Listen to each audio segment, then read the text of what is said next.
All right. 195. So, all right. This is an epic chapter.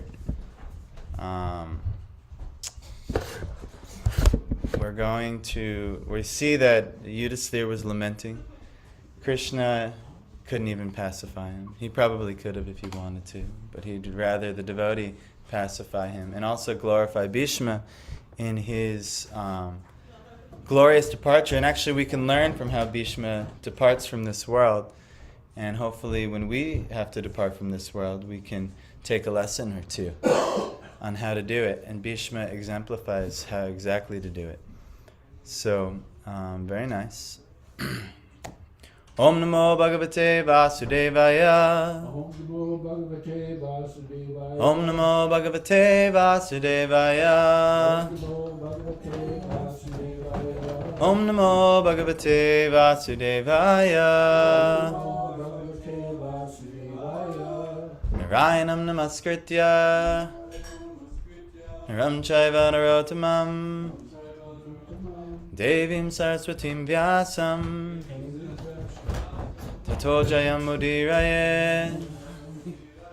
Before reciting the Srimad Bhagavatam, which is the very means of conquest, one should offer their respectful obeisances unto the Supreme Personality of Godhead Narayan, unto Narayan Rishi, the supremest human being, unto Mother Saraswati, the goddess of learning, and unto Srila Vyasadeva, the author. Shrinvatam Swagata Krishna Punya Shravana Kirtana Hridyantasloya Badrani Vidunoti Suhritsatam. Shri Krishna, who is the Paramatma, the super soul in the heart of each living entity, and the benefactor of the truthful devotee, cleanses the desire for material enjoyment from the heart of the devotee who has developed the urge to hear his messages, which are themselves virtuous and properly heard and chanted. Actually, if you look in the Madhurya Kadambini, that verse is exemplifying the process of anartha nivritti. Somehow or other, anarthas are that which has no value. Artha is value, wealth. Anartha is no value. So to actually go through this process of overcoming the things that have no value, these are called material desires. So what's the remedy to it? Is hear Krishna's messages. So that's why we chant that verse. And what do you get when you do that? This final verse. Nashta prayeshva badreshu Nityam Bhagavata Sevaya Bhagavati Uttama Shloke Bhaktir Bhavati Naishtaki. And that means by regular hearing of the Bhagavatam, or it's translated by regular hearing of classes on the Bhagavatam, or by rendering service to the pure devotee, almost all that's troublesome to the heart is completely destroyed, and love for the Supreme Personality of Godhead, whose praise with transcendental songs is established as an irrevocable fact. So Bhaktir Bhavati Naishtaki. Naishtaka Bhakti, it's what's called Nishtha. Nishtha means fixed. And fixed under who? Fixed under a teacher. And ultimately under the message of the Godhead itself. So Nityam Bhagavata Sevaya. Nitya means regularly, always, constantly. Bhagavat is the Supreme Lord in what are the two Bhagavats? Book Bhagavat and Person Bhagavat. So this is the Bhagavatam, Book Bhagavat. And then also the Person Bhagavat, the person who's teaching, exemplifying that Book Bhagavat. By regularly serving these people constantly, Bhaktir Bhavati Naishtaki, we will have the bhav of bhakti, or the love for Godhead, will be established naishtaki, it will be fixed as an irrevocable fact. So basically, this is the secret. Develop the urge to hear Krishna's messages and then do it regularly.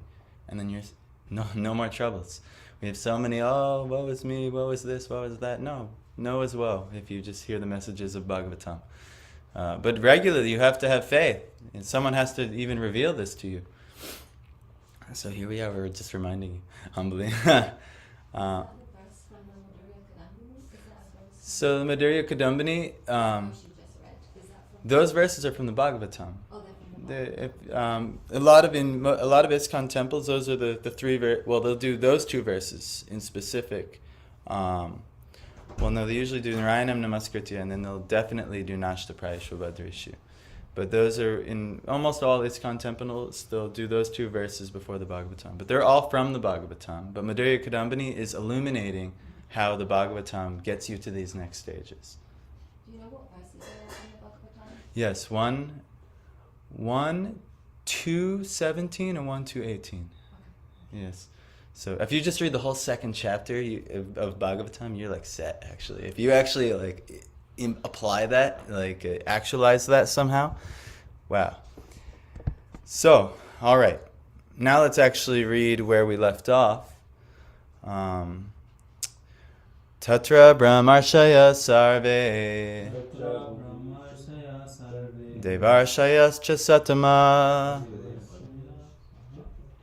It's 195, by the way. Rajarshayascha Tatrasan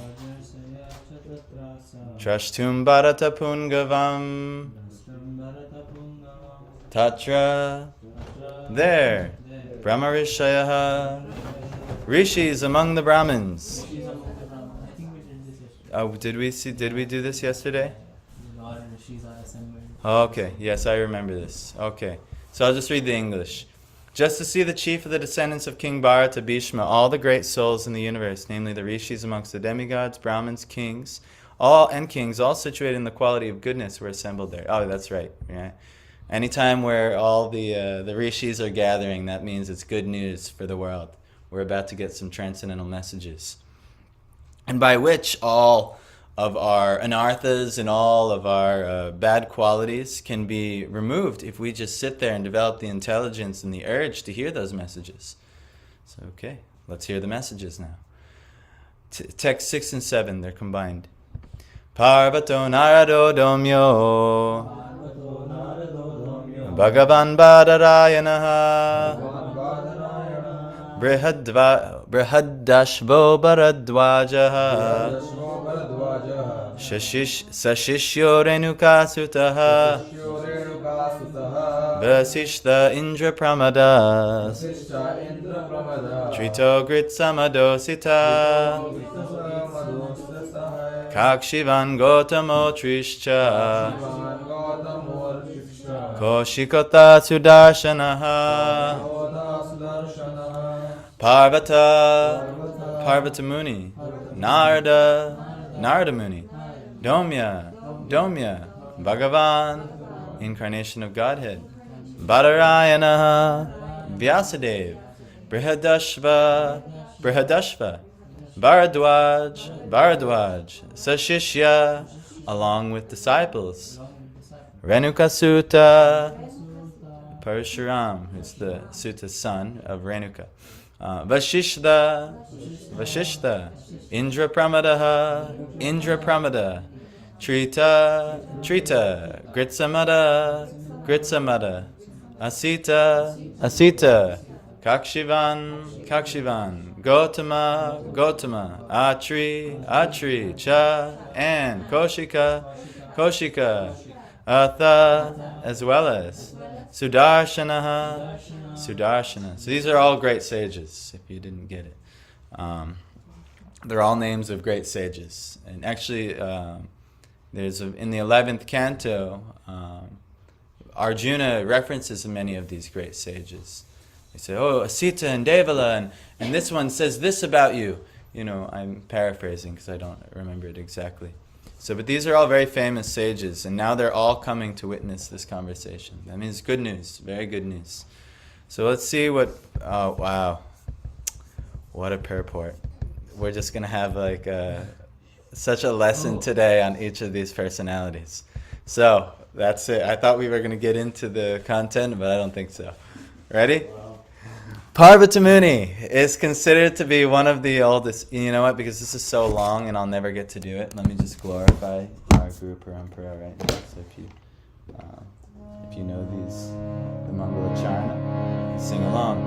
Om Jnana Timirandasya Jnananjana Shalakaya Chakshurum Militam Yena Tasmai Shri Gurave Namaha Shri Chaitanya Manobishtam Stapitam Yena Bhutale Svayam Rupa Gadamayam Dadati Svapadantikam Vandeham Shri Guru Shri Yuta Padakamalam Shri Guru Vaishnavamscha Shri Rupam Sagrajatam Sagana Lalita Shri Vishakamitamscha He Krishna Karuna Sindhu Dinabandhu Jagatpate Gopesha Gopika Kanta Radhakanta Namostute Tapta Kanchana Gaurangi Radhe Vrindavaneshwari Vishabhani Sute Devi Pranamami Priye Panchakalpa Tarubhishcha Kripa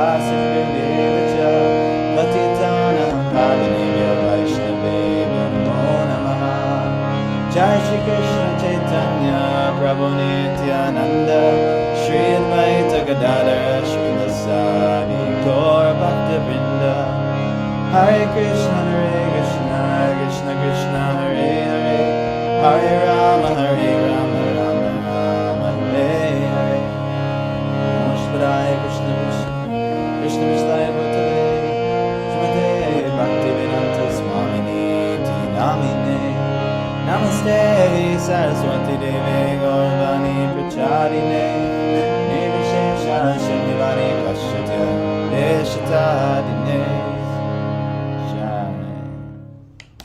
So this happens a couple times in the first canto.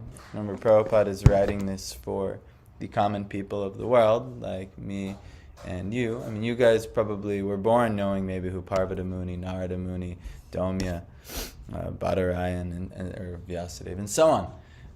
That's completely foreign language, literally, actually, to most people of the world. So Prabhupada is going to give little biographies of everyone. Parvata Muni is considered to be one of the oldest sages. He is almost always a constant companion of Narada Muni. They are also spacemen. I love how that's what he calls them. They're also spacemen, competent to travel in the air without the help of any material vehicle. Parvata Muni is also a Deva Rishi, or a great sage amongst the demigods, like Narada. He was present along with Narada at the sacrificial ceremony of Maharaj Janami Jai, son of Maharaj Parkit. In this sacrifice, all the snakes of the world were to be killed. Parvata Muni and Narada Muni are called Gandharvas also because they can travel in the air singing the glories of the Lord. Since they can travel in the air, they observe Draupadi's Swayamvara ceremony, selecting her own husband, from the air. Like Narada Muni, Parvata Muni also used to visit the royal assembly in the heaven of King Indra. As Gandharva, sometimes he visited the royal assembly of Kuvera, one of the important demigods. Both Narada and Parvata were once in trouble with the daughter of Maharaj Srinjai. Maharaj Srinjai got the benediction of a son by Parvata Muni. So Prabhupada is giving some pastimes. Actually, I don't know many of these pastimes. And he's only giving like a summary.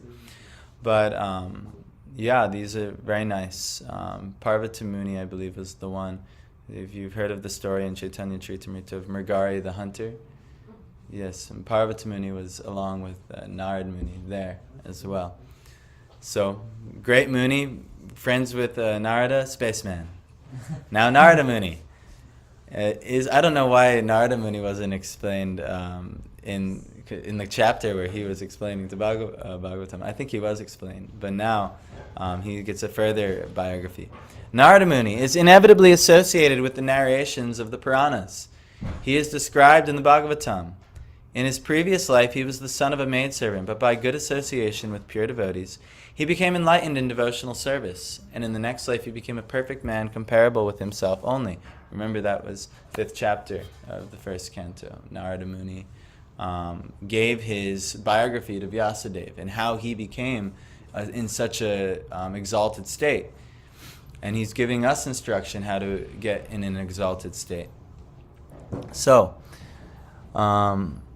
in the Mahabharata, his name is mentioned in many places. He is the principal Deva Rishi, or the chief sage amongst the demigods. He is the son and disciple of Brahmaji, and from him the disciplic succession in the line of Brahma has been spread. He initiated Prahlad Maharaj, Dhruva Maharaj, and many celebrated devotees of the Lord. He initiated even Vyasadeva, the author of the Vedic literatures, and from Vyasadeva, Madhvacharya was initiated.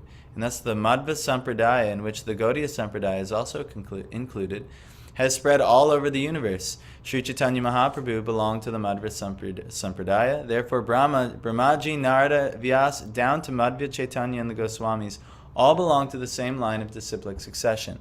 So he's like one of our Param Gurus, like very, very far up the line, first removed from the creator of the universe, Brahma, then to Narada, and then eventually down to us. So, like this. All right. What else do we have here? Naradaji has instructed many kings from time immemorial. In the Bhagavatam, we can see that he instructed Prahlad Maharaj while he was in the womb of his mother, and he instructed Vasudeva, father of Krishna, as well as Maharaj Yudhishthir. So this is all found in the Bhagavatam. Some really notable conversations. Prahlad Maharaj became Prahlad due to the instructions he received from Narada. Actually, and also Dhruv Maharaj. The difference between Dhruv Maharaj, you know the pastimes of Dhruv Maharaj? You've heard of this before? It's in the 4th canto. Basically, Narada Muni, based on the circumstances, he's always there enlightening so many people. And when he enlightened Dhruva Maharaj, he only gave like maybe a moment of his association. So Dhruva Maharaj actually wasn't that qualified because he was a young boy, but he had so much material desire. So Narada Muni just kind of told him, no, go back. But he wouldn't listen. He was so fixed on his material desire. But that's often us, Like, no, I really want my material desire. And everyone's giving you good advice, but you're just too foolish to really take it. So no, I'm going for this material desire.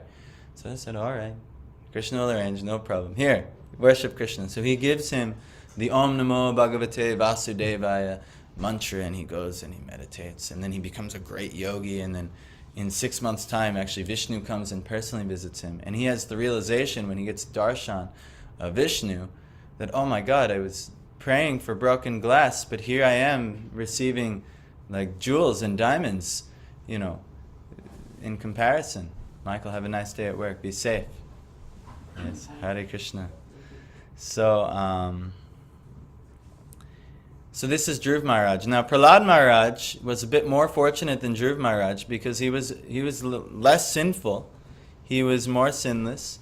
And then also, he got more association of Narada Muni. He was like my son back there, and he was patiently listening in the womb. So he was just in the womb, and Narada Muni saved Hiranyakashipu's wife from Indra was going to actually kill the baby, abort the baby. And so basically Narada Muni said, no, you cannot do this. He's actually a great devotee. And so he took her and brought her to his ashram, and he just preached to the baby in the womb because he knew it was going to be Prahlad Maharaj. Difference is, Prahlad Maharaj got extended association with a pure devotee. Dhruv Maharaj got a little association with a pure devotee. Both are disciples, but one is a higher quality disciple, and then one becomes a higher quality devotee. Now, nothing against Dhruv Maharaj. He's actually the pole star. You see all the planets are surrounding. He's the leader of the pole star, what's known as Sirius, or Dhruv Loka. But anyhow, we're not to bash him, but he would admit, and the Bhagavatam would admit, and so on, that Prahlad is of a higher caliber. And our Goswamis go through this in the understanding of what Uttama Bhakti is, what actual pure Bhakti is, completely free from karma and jnana at all. Meaning karma is like, well, I'm doing Bhakti, but I want the fruits of this. And jnana is like, well, I really enjoy getting the knowledge because I can avoid so many sufferings. And Bhakti is the topmost knowledge. So I have this tendency, like, what knowledge can I use to get what I want and desire out of the world, So anyway, Bhakti is the topmost jnana. So many of you might be here because of that. Oh, well, it makes sense. So anyhow, but pure Bhakti, Uttam Bhakti is beyond that. So you actually see that Prahlad Maharaj actually achieved that, where Dhruv Maharaj maybe it's the case now, but he, at least initially, that wasn't his case. So anyway, he instructed Vasudeva, which is Krishna's father, in the 10th canto. I don't know if you remember. Vasudeva is actually of a higher caliber devotee than even Narada Muni. He's directly an associate of Krishna. But because he's so humble and he's so elevated, he wants to hear, he's showing Brahminical culture, he wants to hear from Narada about what basically everyone should do. You know, what should the living entity do? So this is found in the later part of the 10th canto. And then also he instructed Maharaj Yudhishthir. Maharaj Yudhishthir wants to know all of the codes of Dharma and how to act in this world. And you can actually, I forget, do you remember what canto it's in? I want to say 7th canto, where Narada instructs Maharaj Yudhishthir. But basically, if you want to know your Dharma in whatever ashram that you're in, you go look at this conversation and you'll know exactly what to do based on what phase of life that you're in. Or you just read the whole Bhagavatam, you'll get everything. So anyhow, this is Narada Muni, he's the topmost type of guru. And so, yeah, we'll move on. Yes. Canto 7. I thought it was it's at the end. Yes, it's at the end. So anyhow, Domya, a great sage who practiced severe penances at Utkochaka Tirtha and was appointed royal priest of the Pandava kings. He acted as the priest in many religious functions of the Pandavas, samskara, and also each of the Pandavas was attended by him at the betrothal of Draupadi. He was present even during the exile of the Pandavas and used to advise them in circumstances when they were perplexed. He instructed them how to live incognito for 1 year, and his instructions were strictly followed by the Pandavas during that time. His name is mentioned also when the general funeral ceremony was performed after the battle of Kurukshetra. In the Anushasan Parva of Mahabharata, which is 127:15-16, he gave religious instructions very elaborately to Maharaj Yudhishthir. He was actually the right type of priest of a householder, for he could guide the Pandavas on the right path of religion. A priest is meant for guiding the householder progressively in the right path of ashram dharma, or the occupational duty of a particular caste. There is practically no difference between the family priest and the spiritual master. The sages, saints, and brahmanas were especially meant for such functions. So what Prabhupada's alluding to here is the very, very potent topic, very important topic, mentioned throughout the Srimad Bhagavatam, but it's, when you get in an organized sect of religion, like let's say ISKCON or Gaudiya Math or this, that, and the other, what can happen is some dogmas creep up. And so one of the dogmas is that Diksha Guru is everything is going through the Diksha Guru. Well, you actually see that Domya, he is actually the, you could say that Drona was Arjuna's Diksha Guru, right? Or maybe he even had a Diksha Guru before that. But still what you see is that the Guru mentioned as always the most potent Guru, and the Diksha Guru will, if he's a bona fide Diksha Guru, act as this type of Guru, as the Shiksha Guru. That is the instructing Guru. So this is the most important type of Guru. So Domya was this type of Guru to the Pandavas. Well look, Arjuna had Krishna as his Shiksha Guru. Krishna did not initiate, but he took. We see Bhagavad Gita. Shiksha, this is the most important thing. But, when you get in some organized clubs with a bunch of people, there's a bunch of neophytes doing things in all different rungs of the thing, basically what happens is these dogmas pop up. But actually the factual thing, and where you're going to be looking for a guru, you always want to be looking who is giving potent instructions. Yes, maybe you'll get initiated. Hopefully you get initiated. It's actually recommended, highly recommended you get initiated. But you want to get initiated from someone who's giving you potent instruction and actually can deliver you, can take you to a level that you'll have no chance of going on your own. So anyway, Domya was that, and he was always illuminating the right path for the Pandavas, and by the Pandavas' good qualities of always listening to the spiritual preceptor, a truly qualified Brahmin like Domya, they were able to get through so many troubles. And ultimately they were favored by the Supreme Lord himself. So maybe they didn't even need that. But because they lead by example, what great men do, common men follow, this is the process. You should find qualified teachers in your life, and you should hear and learn from these teachers. If you're not doing that, then you're not doing your duty as a shishya or a disciple. Initiation is one thing. Yes, I got initiated. But initiation means birth. You're taking birth. You don't take birth, the baby will not come and then not do anything. Maybe it will do next to nothing for some time.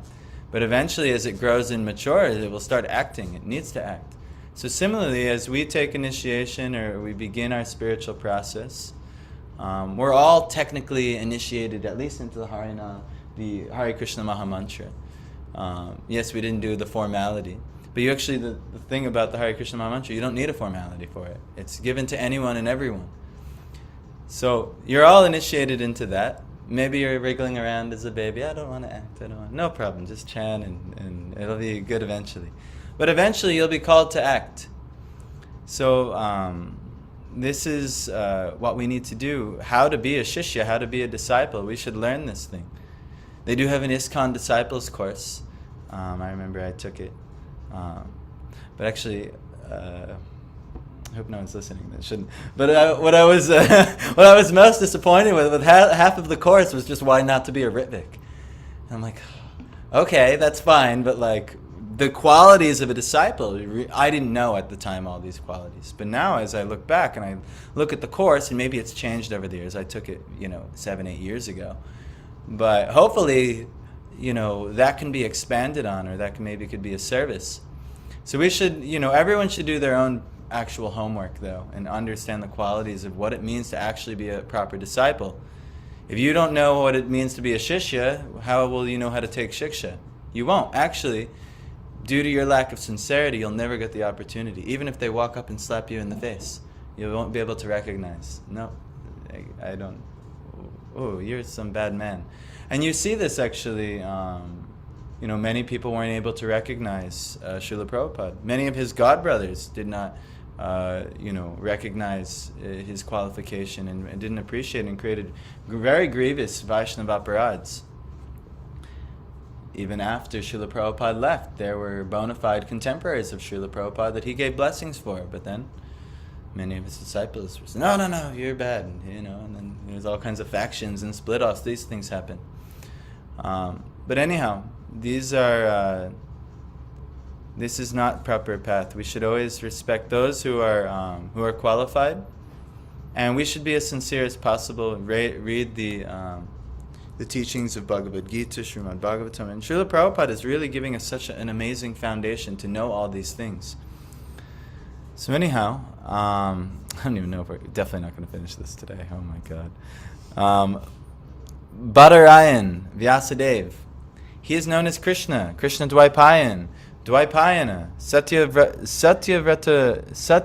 Sutta, Parasharya, Parasharatmaja, Badarayan, Vedavyas, etc. He was the son of Mahamuni Parashara in the womb of Satyavati prior to her betrothal with Maharaj Shantanu. The father of the great general grandfather Bhishmadev. He is a powerful, so he's like brothers with Bhishma. He is a powerful incarnation of Narayan, and he broadcasts the Vedic wisdom to the world. As such, Vyasadeva is offered respects before one chants the Vedic literature, especially the Puranas. That's why we say Narayanam Namaskritya. It's part of that. Shukadeva Goswami was his son, and rishis like Vaishampayana were his disciples for different branches of the Vedas. He is the author of the great epic Mahabharata and the great transcendental literature, Bhagavatam. The Brahma Sutras, the Vedanta Sutras, or Badarayan Sutras, were compiled by him. Among sages, he is the most respected author by dint or by means of severe penances. When he wanted to record the great epic Mahabharata for the welfare of the people, of all people in the age of Kali, he was feeling the necessity of a powerful writer who could take up his dictation. By the order of Brahmaji, Sri Ganeshji took up the charge of noting down the dictation on the condition that Vyasadeva would not stop dictation for a moment. The Mahabharata was thus compiled by the joint endeavor of Vyas and Ganesh. So Vyas is a really high-class personality, the author of the work we're reading, a main character or feature in this work and many works, like the Mahabharata as well. If you remember, it was by him that that Dhritarashtra was born and Pandu was born, the sons of the Pandavas. He's also like their grandfather, you know. So there's many elements to Vyas, but he's a very, very main character in the Vedic canons, at least. So, he has more. By the order of his mother, Satyavati, who was later married to Maharaj Shantanu, and by the request of Bhishmadev, the eldest son of Maharaj Shantanu, by his first wife, the Ganges, he begot 3 brilliant sons whose names are Dhritarashtra, Pandu, and Vidura. The Mahabharata was compiled by Vyasadeva after the battle of Kurukshetra and after the death of all the heroes of Mahabharata. It was first spoken in the royal assembly of Maharaj Janmejai, the son of Maharaj Parikshit. Jai. All right, so any questions, comments? No, I mean, it's so long. There's no way we'll finish the purport. You want to be here till 9:30? Yeah. We'll just start on... This is one of the longest purports. Yes, well, you got a whole biography of every sage, so it's going to take time. Purifying. Okay. It's good, yeah. Yes. So anything from anyone? I have a question. It's kind of like basic, but the Mahabharata was, say, Bhagavad Gita is a huge section, a chapter, right, of the Mahabharata. Yeah. And so, I mean, I'm sorry, not very, well versed in many, some of these things, but the Mahabharata was compiled by Vyasadeva after the battle of Kurukshetra. So, can you explain that? Like, how Mahabharata was a big portion of it, but it was compiled after? Well, it's like a history, and then usually history is written after the history takes place. So the battle had to take place, all the activities had to happen, and then Vyasadeva thought it would be very, for the welfare of the whole world if he dictated this. So then Brahma got Ganeshji to do it, and then they, and then it was first spoken in, it says here, it was first spoken in the assembly hall of Janmejai, who is the son of Maharaj Parikshit, who is the grandson of Arjuna. So it had to take a little bit of time, and then Mahabharata could be compiled and Makes spoken. sense. No, sorry, I wasn't understanding what was being read. Yeah, no, it's okay. But anything else from you guys? I just saw Yes, Tanmay. I had like there are all these sages, and then there is one sage where another celebrated Rishi. That's it. Like, Well, we didn't get there yet, but maybe Prabhupada doesn't have that much. Like Indra Pramada, he's another. Yeah. So maybe Prabhupada doesn't have that much information on him, or maybe it's not that relevant. Who knows why he gets such a short bio? But yeah, but he's good enough to make the cut. What would anyone say about you or me or anything like that? So. I'm thinking like, So That's the way you mentioned. yes. I just was wondering if you'd comment on, like we're reading this translation, it just gives so many names of the sages, and then it goes through this purport of explaining in detail about each sage and introducing them. And I was just wondering, like I have a vague idea, right, of the benefit of hearing about these purified devotees. Even in the CC where I am, they're describing all Lord Chaitanya's associates, and there's benefit to hearing about them. But can you maybe cite or comment or Illuminate on why to hear about them and why Prabhupada finds it relevant. yeah. I can't cite any verses. Well, it says here if you glorify the devotees, but the same principle why we often check, who appeared today, who disappeared today. By hearing about great personalities and by acknowledging and maybe even praying to great personalities, getting the blessings of great personalities, one can be very, very greatly benefited. So maybe... They're in the past, right? What? Still, like, No, they exist. Like how we pray to Prabhupada, they are like they might be like another sources like who. Well, they might exist in the same exact body. Yeah. But everyone always exists. Yeah. Always. There's no not existing.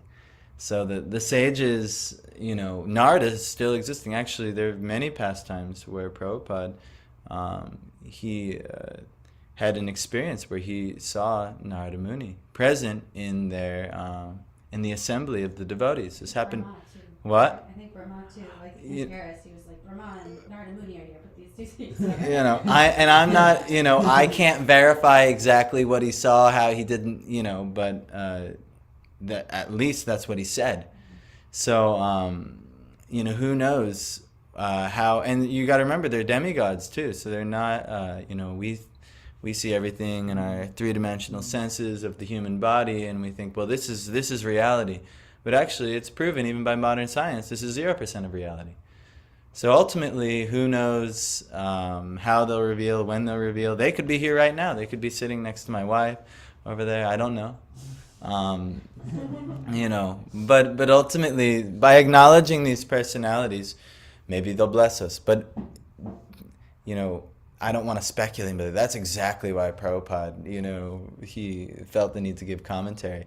But, he felt the need to give commentary, so we should go through the commentary because he's a pure devotee and he's, and we should be grateful to his presentation of the Bhagavatam because without it, we'd all be bereft of I wouldn't even know what the Srimad Bhagavatam was. I would never even have heard of that, maybe my whole life. Or I would have only known about it from ancient aliens. Like, there was a spaceship, in this Bhagavat Purana. I think that is why Prabhupada is mentioning them because he's also like being grateful for these because without them this whole thing wouldn't be there. Yeah, that makes sense. But yeah, I can't be like, yes, that's exactly why he did. So all right, I think that's good for today. We'll continue tomorrow. We'll try and finish this purport. It's long, but yeah. Grantharaj Srimad Bhagavatam Ki Jai. And actually, we're not doing it tomorrow. We'll do it the next day because tomorrow we'll do Nectar Instruction. And actually, we probably won't do it the next day because Keshav Gopal, I think, is going to give class Thursday morning. So, Friday maybe. So.